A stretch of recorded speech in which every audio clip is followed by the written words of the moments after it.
Para começar os trabalhos aqui agitando, vamos realmente passar aqui um raio-x sobre os últimos acontecimentos nesse circo político brasileiro, especialmente no final de semana, com o nosso Bom Dia Pra Quem. Vamos que vamos.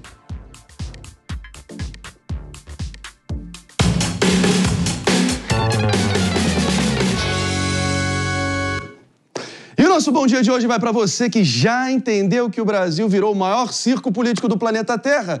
No 7 de setembro, os palhaços estavam todos lá, cada um fazendo o seu número no picadeiro. Em Brasília, o grande mestre de cerimônias, o presidente Lula, comandou um desfile com plateia VIP, cercado por autoridades e militares. O povo sumiu como aquele coelho que nunca sai da cartola. Já na Paulista, o show foi outro. Bolsonaro e sua trupe estavam no palco como leões prontos para atacar e o alvo foi o STF, acusado de persegui-los com a sutileza de um elefante numa loja de cristais. A estrela inesperada do espetáculo foi Pablo Marçal, o Joker do circo político. Atrasado, ele tentou subir no trio elétrico como um trapezista se jogando no picadeiro alheio e conseguiu o que queria: confusão. Bolsonaro, ciumento como dono do circo, achou que Marçal estava roubando os holofotes e acabou xingando até os próprios aliados, achando que o intruso estava tomando seu espaço. Marçal, no fim, saiu rindo, como quem sabe que no circo o importante é causar. O grande questionamento que fica aqui, meu amigo e minha amiga, será que estamos celebrando a nossa independência ou reafirmando a dependência dos nossos políticos por aplausos, palanques e likes? Porque nesse circo, quem paga o ingresso, adivinhe, somos sempre nós. Somos sempre nós, somos sempre nós. Concorda, meu caro delegado Palumbo, que estava lá? Concordo, sim. Foi uma manifestação gigantesca. Isso é inegável. Estava junto com o PP. A gente não conseguiu andar, acho que nem 1 quilômetro a gente andou, né, PP? Nem 300, 400 metros de tanta gente que tinha. Fiquei feliz porque foi comprovado que ali dá para entrar pessoas que com outros viés político e ideológico que não vai ser agredida. Eu acho que foi uma manifestação ordeira, muito pacífica, né? Não vi ninguém usando drogas ou fazendo qualquer coisa que atentasse contra os bons costumes. Quanto ao Pablo, eu acho que não deixaram eu entrar justamente por isso que você falou. Porque ia roubar os holofotes? Ia roubar. Ele ia ser ovacionado se deixou ele entrar, né? E aquilo que eu falo, ó. Eu não tenho político de estimação. Eu não me elegi usando a imagem de nenhum político. Então eu posso falar com a maior tranquilidade do mundo. Eles estão com medo do Marçal. A verdade é essa. Doa quem doer. Ali a gente viu lá, o PP pode confirmar isso aí. A maioria das pessoas lá apoiando ele. Isso é fato. Pepe, eu quero te ouvir também, claro, você estava lá, analisando também esse que é o grande ponto de contenção aqui, qual é a versão que vale no final das contas? É um atraso do Marçal que gerou ele ser barrado para entrar no palanque principal, ou foi realmente o temor por ele roubar todos os holofotes de Malafaia, Bolsonaro e companhia? O que você acha? Bem, a versão final e definitiva a gente não vai ter, né? O pessoal da organização que estava lá no carro de som do Silas Malafaia e do Bolsonaro falam que ele chegou atrasado, né? No final do discurso do Bolsonaro, causando tumulto. Marçal, por outro lado, fala que foi impedido de chegar e de subir no carro de som. A versão final e definitiva é difícil da gente saber. Agora, o fato assim, eu queria colocar um ponto assim, eu gostaria que o 7 de setembro, né, fosse o momento da gente pensar o que a gente quer de país, né? Que fosse o momento de unir todo mundo em prol de um projeto único de país. Infelizmente, o 7 de setembro está sendo completamente polarizado, né? E a gente viu na Paulista, né, um evento da direita, Palumbo tem razão, né, foi muito bem recebido, né, apesar de ter tido alguns incidentes, mas foram exceções, né, foi muito bem recebido, as pessoas me cumprimentaram, elogiaram meu trabalho, me xingaram também, né, claro, mas a grosso modo... Pouquinho. A grosso modo, assim como eu imaginava que fosse só ser. Xingado quem incomoda e quem tem qualidade. Lembre-se disso. Eu imaginava que fosse ser pior, né, mas não, pelo contrário, né, mostra realmente que... Aí eu falei para o Palumbo que a direita é muito mais tolerante do que a esquerda em vários sentidos, né? Eu não vejo, por exemplo, Palumbo entrando em manifestação do PT... Eu acho que ia ser agredido. Com tanta segurança quanto eu fui, né? Então, eu queria parabenizar a organização do evento pelo belíssimo movimento que foi feito. Eu acho que quando você ocupa um espaço público, né, para discutir algo que você quer, por si só, é digno de aplausos. Agora, o que eu vi também, né, agora fazendo uma crítica ao movimento, é a fragmentação da direita. Você vê, por exemplo, que havia vários carros de som separados, né? Eu contei 4 carros de som até onde eu consegui ir, né? A gente viu, por exemplo, Bolsonaro incomodado com com o carro de som do movimento Fora Moraes, né, que estava fazendo discursos paralelos no momento que ele falava. Então eu via, de certa forma, a fragmentação da direita. Eu não sei se isso é ruim ou isso é bom, né? Porque é bom também ter várias direitas, né? E várias pautas de direitas manifestando o seu interesse e o que quer para o Brasil. Minha diretora, Helena, eu faço questão absoluta aqui, tudo bem, apesar da redundância aqui, mas faço questão que a gente mostre um momento ali de romance puro entre os nossos queridos Felipe Monteiro e o delegado Palumbo. Daqui a pouquinho a gente vai estar trazendo cenas lamentáveis para alguns, cenas inspiradoras para outros. Vamos trazer já para vocês entenderem do que eu tô falando. Mas olha só, meu caro Mano Ferreira, inclusive antes da gente te ouvir, mano, eu quero só saudar a presença aqui da nossa querida Maria de Carli, também tá aqui com a gente no Morning Show. Beleza, Maria? Você me ouve bem? Oi, gente, eu ouço bem, bom dia a todos. É um prazer estar aqui mais uma vez com vocês. E é isso, vamos que vamos. Meu coração não aguenta. Ó. Meu Deus, ao vivo, meu. Me perdoa aqui. 10 horas da manhã. 10 horas, segunda-feira. Agora, Mano Ferreira, eu sinceramente não via um sujeito com a camisa da seleção brasileira sendo barrado gerar tanta polêmica desde o Romário em 2002. Brincadeira, hein? Agora, olhando também com o impacto que isso pode ter no tabuleiro da corrida maluca pela Prefeitura de São Paulo, isso fortalece Ricardo Nunes ou segue fortalecendo a imagem de Marçal sendo contra tudo e contra todos, o antissistema puro sangue? Isso é muito curioso, né? Porque o que a gente tem visto, primeiro, é como o governador Tarcísio de Freitas é um cabo eleitoral muito mais importante do que muitas pessoas gostariam de admitir. Então, tem gente que gostaria de dizer que o Tarcísio de Freitas só tem luz em função de Bolsonaro. Nesse caso, a gente tem visto o governador Tarcísio ser muito mais enfático no apoio ao atual prefeito Ricardo Nunes do que o ex-presidente Jair Bolsonaro. E há muita gente que leva em consideração, de forma muito importante, a opinião do governador. Isso é medido até em pesquisas, né? Enquanto o Bolsonaro, inclusive, tem uma rejeição maior do que a de Tarcísio. Ou seja, Tarcísio, como cabo eleitoral hoje, é uma figura muito relevante. Ao mesmo tempo, aqueles que, digamos assim, desejam um perfil mais espetaculoso, antissistema, mais verborrágico, aí ignoram a orientação do governador Tarcísio, que mantém uma postura mais sóbria e acabam indo para o lado do Pablo Marçal. Agora vamos ver o movimento que o nosso Felipe Monteiro fez com muito amor no coração. Momento aqui de romance puro no nosso Morning Show. Ele que conseguiu, numa tacada só, ou num beijo só, despertar a ira dos bolsonaristas e a ira de Sabrina, esposa do Palumbo. Vamos assistir. Temos as imagens? Olha só. É um franco atirador mesmo. Eu acho que agora... é um franco atirador. Eu acho que a gente pode atualizar aquela piadinha também, né? O que é um pontinho cinza na Paulista é o PP. O que chama atenção nessas imagens é a alegria do Palumbo em receber meus beijos.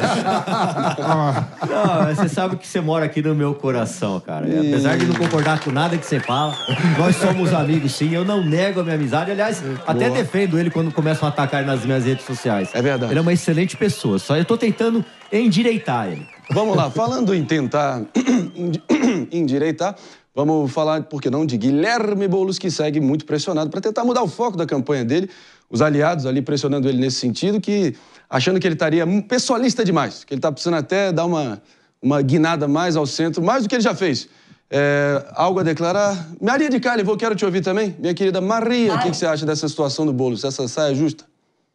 Então, eu vi, né, que essa demanda veio do próprio Partido Trabalhista, o PT, que faz parceria com o PSOL nessas eleições municipais, pois tende a querer que o pessoalista, no caso, vá mais para o centro, para conquistar parte desse eleitor conservador que, né, a meu ver, na minha opinião, não votará no Boulos, né? Tem muitas opções aí mais na esfera conservadora do que o próprio Boulos, mas essa demanda veio do próprio Lula, do PT, para que o candidato saia um pouco mais afastado dessas candidaturas para vereadores que tenham mais essas identificações de pautas identitárias, né? Para justamente conseguir angariar votos de um outro lado, de um outro espectro, um voto mais fisiológico, talvez, quem saiba, a ver. Essas eleições estão com tudo, né? A gente está vendo uma disputa extremamente acirrada, um empate técnico no terceiro lugar. Eu ouvi o PP falar sobre a questão, né,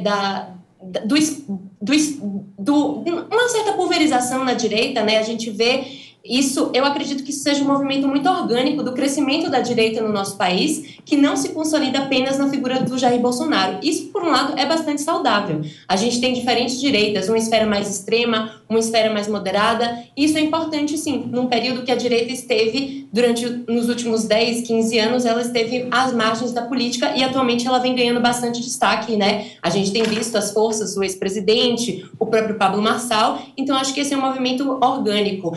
E a esquerda vai ter que correr muito, muito, muito para conseguir o pódio aí e conseguir ter essa linguagem mais atrativa dentro do próprio eleitorado digital, que eu acho que eles ainda não conseguiram acertar a fórmula. Muito bem colocado, minha querida Maria. David de Tarso, quero te ouvir também, Messi, pelo seguinte. A realidade é que as campanhas estão precisando dos votos dos indecisos, que nas pesquisas mais ou menos aparecem ali figurando como 1/3 dos eleitores. Eu já começo a achar que os outros 2/3 estão segurando 1/3, esperando que essa eleição acabe o quanto antes para acabar com esse pesadelo, essa corrida maluca. O que você acha? Pois é, eu tive informações também de que a equipe, né, que estava organizando aqui os atos no dia 7, no sábado, convidou todos os candidatos a se colocar à disposição, mas teria que confirmar a agenda prévia. E não houve essa confirmação por parte do Pablo Marçal, da equipe dele. Então, primeiro ponto. E aí ele chegou depois, nem avisou e criou aquele tumulto. Por isso que o Bolsonaro teria se irritado. Quanto ao Guilherme Boulos, eu acho que ele faz muito bem, sim, essa linha petista. Não acho ele tão radical de esquerda, principalmente nessa campanha. Eu que tive presente em algumas agendas até cobrindo esse período de pré-agenda e agora, efetivamente, da agenda eleitoral. Ele realmente consegue fazer um discurso, ele fala aquilo que as pessoas gostariam de ouvir. Então, eu não sei qual mudança efetiva poderia ser aplicada na campanha dele. Enquanto o eleitorado de Ricardo Nunes segue ali resistindo ao impacto da devastação do furacão Marçal, claro que com a força da máquina, parece que até o eleitorado de esquerda nas periferias paulistas estão até debandando rumo ao furacão Marçal também. Você concorda, Pepe? Maria, é uma situação um pouco interessante quando você analisa a campanha do município de São Paulo, né? Primeiro que o Boulos está jogando, né, no entendimento de que sempre um candidato da esquerda conseguiu ir para o segundo turno quanto o candidato do centro-direita em São Paulo. A única exceção foi o Haddad nas eleições que o Dória ganhou no primeiro turno, né? Então, o Boulos está achando que conseguindo fazer uma campanha morna no primeiro turno, sem muitos conflitos, sem muitas discussões, vai colocar ele no segundo turno naturalmente. Mas quando a gente vê que os três estão empatados, né, o Boulos, o Marçal e o Nunes, há risco reais do Boulos não ir para o segundo turno. Então, o Boulos tem que mudar o seu discurso, caso ele queira ir para o segundo turno com uma certa facilidade, né?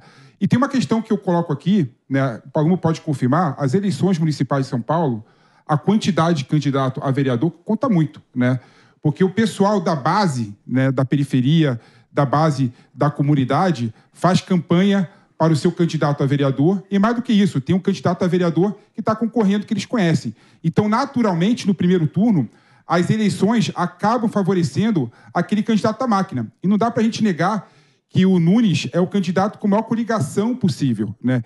Os vereadores da coligação do Nunes, ele consegue angariar muito mais voto e apoio para o Nunes no primeiro turno do que os outros candidatos, simplesmente porque tem uma coligação maior. Justo. Então não dá para você negar a força do Nunes considerando esse contexto todo local do município de São Paulo.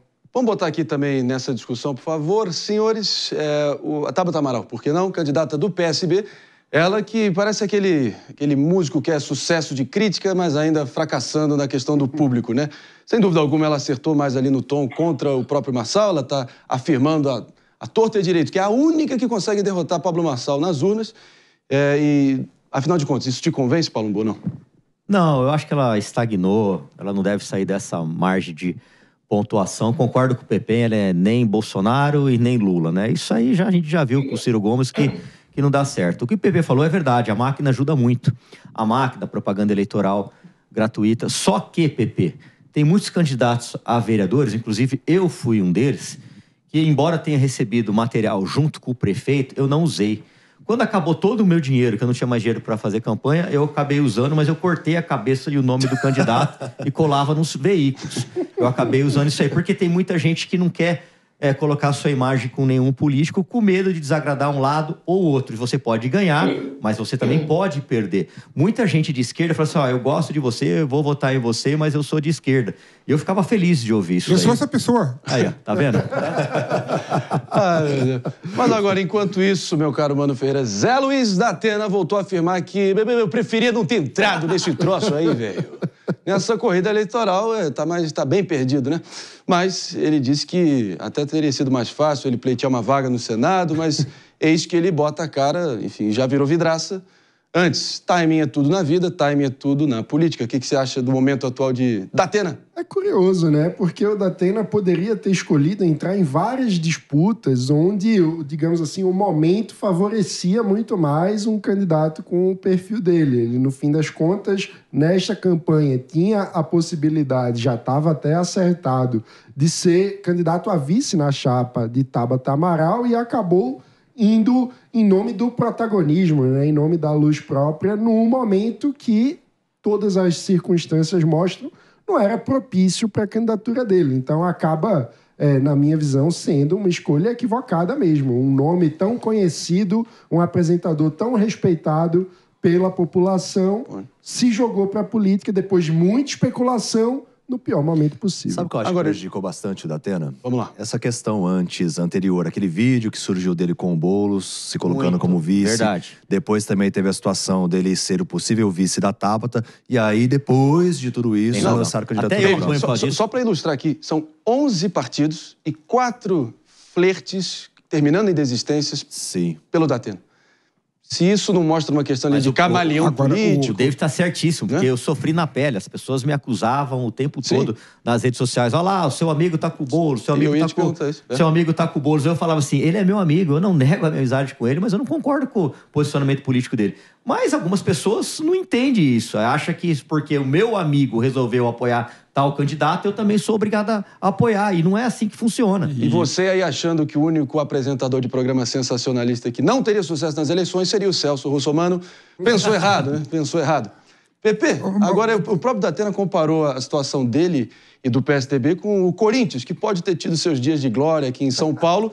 Sorte do Datena e do PSDB que em eleição não tem zona do rebaixamento, né? Não, 2 pontos em relação ao Datena. Primeiro ponto, que o Datena é vítima do Pablo Marçal. Não porque o Pablo Marçal está atacando o Datena, mas porque o Datena tinha um discurso de ser antipolítico. Né? E quem tomou esse discurso e a população toda que quer votar no antipolítico, antissistema, foi o Pablo Marçal. E o segundo ponto, que claramente o Datena não gosta de política. Né? Quando reclamaram que o Datena não queria fazer caminhada, né, no centro de São Paulo, na periferia, o Datena falou que não era Moisés para andar todos os dias pela cidade a todo momento. Então o Datena não gosta de fazer política. Não gosta de fazer política. Era uma criança para ele, eu não vou pegar porque eu não quero passar por político. É um candidato que não pede voto, é um candidato que não gosta de andar no meio do povo e não gosta de fazer política. Né? Então, infelizmente, o Datena está perdendo espaço para outros candidatos. Datena levou esse papo de antipolítica a sério demais e arrisca demais, pelo visto. Né? David, a gente estava até trocando uma ideia aqui antes do programa começar, e você mesmo disse que, mesmo na ausência do Pablo Marçal, vamos fingir que o Pablo Marçal não existisse, não fosse um fator nessa eleição, você ainda assim cravaria que o Datena, com essa disposição e esse discurso, não pegaria esse eleitorado que ficaria órfão, né? Com essa situação toda. Você acha que esse é o caso? Acho que até vale uma reflexão, né? Será que o Datena conseguiria, em outras eleições também, ter um sucesso, ter uma margem maior de pontuação nas pesquisas e, eventualmente, chegar realmente a ser prefeito de São Paulo? Você acha que sim, Palombo? Eu acho que o que queimou demais ele foi aquela conversa gravada, acho que provavelmente pelo motorista dele mesmo, que quis fazer uma graça. Depois a gente foi ver quem foi fazer uma graça. Olha com quem que eu tô aqui. Aquilo lá viralizou de uma tal forma. E aí o povo começou a massacrar. Pra quem não lembra, Palombo, você explica rapidamente o contexto? O Datena foi até a casa do Boulos, né? E começou a conversar com o Boulos, né? Tava até o jogador Neto. E eles me chamaram pra ir. Eu falei, nem a pau, Juvenal. Eu não fui. E aí vazou um vídeo feito pelo motorista dele, possivelmente pelo motorista dele, que não teve má intenção de prejudicar ninguém, só queria mostrar para a família onde estava. Esse vídeo viralizou de uma tal forma que acabou queimando demais o Datena. Não. Agora, O Atena começou as eleições com 14, 16% das intenções de voto. Agora ele está com 7%. Ele não faz campanha, Pepe. É o que você falou. Ele derreteu. Eu sou testemunha disso. Ele vai na Lapa, eu vou votar em você. Não precisa votar em mim, não. Mas isso é um erro, mas esse vídeo foi bem antes do começo das eleições. Sim, mas isso aí, como eu sou amigo dele, acompanho, e eu acabo sofrendo com isso também, porque as pessoas confundem e acabam batendo em mim por causa disso, eu sei que isso prejudicou demais a imagem dele. A gente fez